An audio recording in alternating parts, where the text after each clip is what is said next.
Hello and welcome back to Homestand NFL. I'm your host, Sarah Stead, of course, with Justin Pooney. Jelani's still not here, but it's our last. Why do you sound so upset when he's not here? We need the whole team. What am I, chopped liver? No, I feel like I'm a mom who's missing like one of her kids, and she can't let go of it. You know what I mean? I see. We're gonna start off with some good news. Great news. Yep, Actually, good update from Damar Hamlin. He's doing much better. He's breathing on his own, thank God. And he actually FaceTimed his team players, and he said, "Love you, boys." And he was having a conversation with the Bills teammates, and it's just like a great recovery. I'm really happy to see that. Doctors also said that he asked if they won, and they were like, yes, you won. You won at life. That's what the doctor told him. Ultimate football guy thing to say is who won the game. I think the last 24 hours, it's been like we talked about it. We touched on it briefly yesterday. How he was, getting more. It was, his brain was neurological, was still intact and stuff like that. But what great news! It's such great news. It's really made my day. So now let's talk about the Bengals versus Bills game that will actually not resume. It's been canceled as of now, Justin. What can you tell us about that? So it's very complicated. There's a lot of ifs, if this, if that. But essentially, if I really simplify it, so there's three teams that are really truly affected. So because the game was canceled, the Cincinnati Bengals have won the AFC North Division. So they're the division champions. The Kansas City Chiefs and Buffalo Bills still have to determine, based on their games on Sunday, who gets the first seed. Now, because of the game cancellation and Cincinnati and Buffalo playing one less game than a Kansas City, it plays into effect the who gets a bye in the first round of the playoffs, who gets home field advantage, because as we all know, if you're the number one seed, you want that bye and you want to be able to have those home playoff games because it gives you a competitive advantage. So essentially, and there's still some stuff in the air because the NFL's got to vote on certain stuff, but essentially, if the Bills, Kansas City versus each other in the AFC Championship game, or the Bills versus Cincinnati in the AFC Championship game, if any of those three teams are in the AFC Championship game, it's going to be played at a neutral site. So that means it's going to be played like the Super Bowl at a random stadium somewhere where they're going to play the game and nobody gets a competitive advantage, right? The next thing is the Ravens and the Bengals might determine a home playoff date. Who gets a home playoff date by a coin flip, right? So there's still so much in the air that has to be determined. But I think the biggest news for all football fans is that they're going to get this done, and the schedule's not going to be affected. And the Super Bowl is going to still take place on time. And at the end of the day, I think the biggest thing was all teams were receptive of it. Roger Goodell said he spoke to every team about it and all parties involved. And again, we talked about it the other day, playoff seeding, home playoff dates, all that does not matter.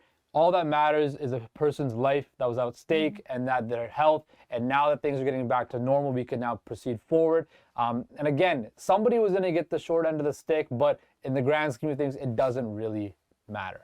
No, and it's like you said, it's like Damar's recovery is what's most important. And it sounds like everyone is working together for the best result. Which is, you don't see that a lot in pro sports or the NFL. Even a lot of people are trying to get a competitive advantage on each other, but to see everybody working together and come to a resolution or a common resolution for this was great to see by the NFL, and it's great that the neutral site.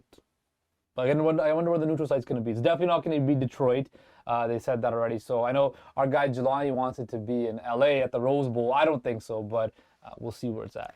Okay, let's talk about Tom Brady. Can he be the next Las Vegas Raiders quarterback? What do you think, Tom Brady in Vegas? No. Do you think he fits the Vegas vibe? No, that's my personal opinion. Why doesn't he fit the Vegas? He's a big celebrity. He is a big celebrity. He's a big star, but I feel like Vegas. He's at heart, whether he would care to maybe admit or not, but I feel like he is that typical dad that likes to live in the suburbs of I like my house in Florida and I go home to my house, and he's kind of seems to me like I can't imagine him with the hustle and bustle. I don't think that he'd be able to focus, I guess, because think about it, his whole career he's been in cities where it's not like that. New England, Tampa, so yeah. Now, especially if you're, obviously the legend that he is, surrounded by so many people who want his time. If he goes to Las Vegas, he's gonna be pulled in a million different directions. directions. Look, the Raiders want Tom Brady. It's very obvious. It's very evident that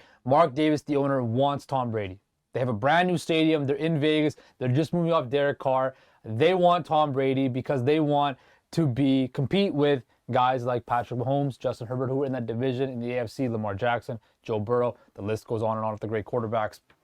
And also, head coach Josh McDaniels and Tom Brady are like this. They won how many Super Bowls together in New England, right? He knows Tom Brady very well. So it's going to be interesting because they still have Josh Jacobs, who I think is going to move on to free agency, but Darren Waller, Hunter Renfrow, and of course Devontae Adams. You'd think that they don't want Tom Brady throwing them the ball. And although the Bucs offense looks kind of shaky this year, Tom Brady's played, he's relatively healthy still. He still looks great, can still make all the throws. I think he plays in Vegas. Really? This could be a new challenge for him, and we know Tom Brady's a psychotic competitor, right? He left New England because he wanted a new chapter, a new challenge, right? It could happen. He's single again, right? That new chapter and challenge could be going to Vegas and restoring the Raiders to greatness. Possibly. So you don't think the retirement will come?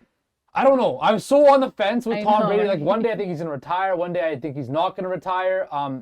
If the Raiders offer him a boatload of money and it's just too good of an offer to pass up. It's so interesting because, like, to see him go to Tampa and then to go to Vegas, and we said we thought he was going to retire before that. It's like he just keeps going. He'll just keep going and going. It's it's such a different direction to what we expected. Right. Especially if you're thinking about New England's version of Tom Brady. It's like you would never have thought. No, we thought Tom Brady was going to retire as a Patriot, then he went to Tampa and won a Super Bowl, right? So I mean, it's going to be a wild next 6-7 weeks. The playoffs play out, and all the rumors are going to start to flow about who's going where, who's going what. And I think from what we're hearing now, the Raiders really want Tom Brady, and I think they're going to make an aggressive offer to him and possibly your favorite quarterback, Aaron Rodgers. Oh, gosh. Well, I think that also this offseason will be a really interesting, fun one, just like last one that we had. So definitely rumors will be flying. And OBJ too, come on, man. We kind of forgot about We Odell. still don't know. We forgot about Odell. We still don't know where he's going. But I guess we got, to add some. All offseason to worry about OBJ watch now. All right. Well, that's it for this episode of Homestand NFL. See you guys next time.